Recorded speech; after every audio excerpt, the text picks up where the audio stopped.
Hello everyone, study with Linu में आपका स्वागत है। I hope you all are well.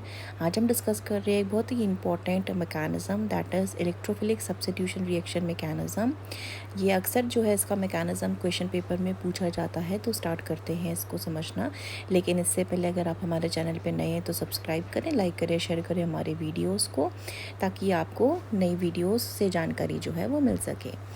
सबसे पहले यहाँ पे हम देख सकते हैं ये किसके लिए काम आती है। यहाँ पे जो हम ये मैकेनिज़्म को समझ रहे हैं, सिंपल हम एक हेलोजिनेशन रिएक्शन के लिए समझते हैं। यहाँ पे हम बोल सकते हैं हेलोजिनेशन ऑफ एरोमेटिक रिंग भी, क्योंकि यहाँ बेंजीन रिंग आती है, या फिर इसको हम ऐसे भी जान सकते हैं कि इलेक्ट्रोफिलिक सब्स्टिट्यूशन ऑफ अरीन्स। तो हम जैसे कि देख सकते हैं कि यहाँ पर हमने क्या लिया है। I think I should change the colour. मैं कलर यहाँ चेंज कर लेती हूँ ताकि थोड़ा डिफरेंट लगे। ये है हमारी बेंजीन रिंग। जी हाँ, अब ये बेंजीन रिंग का जो है रिएक्शन हो रहा है किसके साथ, हम जनरली ले लेते हैं यहाँ पे Cl2 के साथ रिएक्शन हो रहा है। तो रिएक्शन जो होता है आपका ये FeCl3 के प्रेजेंस में होता है। ठीक है, आप FeCl3 ले सकते हैं या फिर AlCl3 ले सकते हैं, कुछ भी ले सकते हैं। ये एनहाइड्रस कंडीशन के होते हैं आपके, लुइस एसिड कैटलिस्ट कहा जाता है इनको। एंड इनकी प्रेजेंस में क्या होता है, यहाँ पे जो फॉर्मेशन होता है, दैट इज़ यहाँ फॉर्मेशन हो जाता है हमारा किसका, क्लोरोबेंजीन का।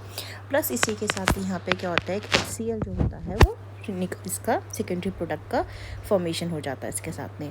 अब बात करते हैं यहाँ पे इसके मैकेनिज़्म की, इसका मैकेनिज़्म कैसे चलता है। तो अगर हम यहाँ पे मैकेनिज़्म की बात करते हैं तो मैं हेडिंग लिख लेती हूँ यहाँ पे पहले mechanism. Let me change the colour. I think ये कलर सही रहेगा। मैकेनिज़्म की यहाँ पे अगर हम बात करें तो जो सबसे पहला स्टेप होता है मैकेनिज़्म का, यहाँ पे होता है हमें क्लोरोनियम आयन यानी कि इलेक्ट्रोफाइल का जनरेशन होना।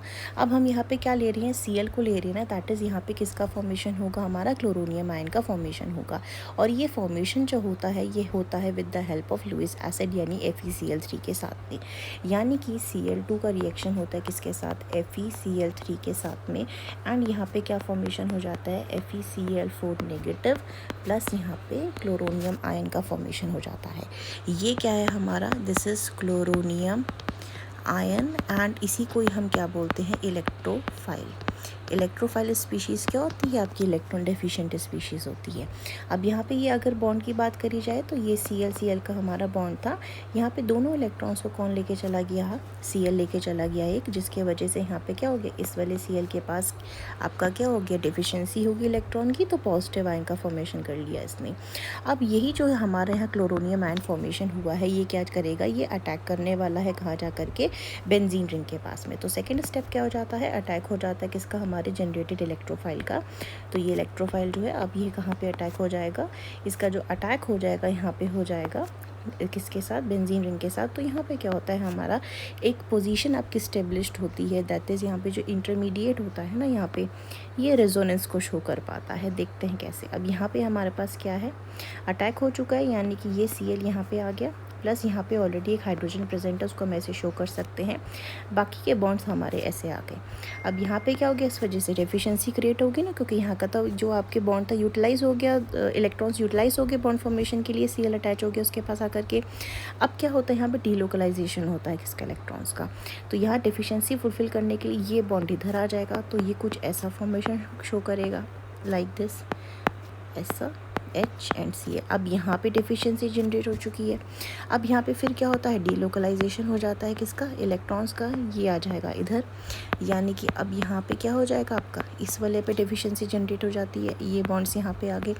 तो यहाँ पे क्या फॉर्मेशन हो जाता है, हमारा रेजोनेंस स्टेबलाइज्ड कार्बोकैटायन का फॉर्मेशन हो जाता है।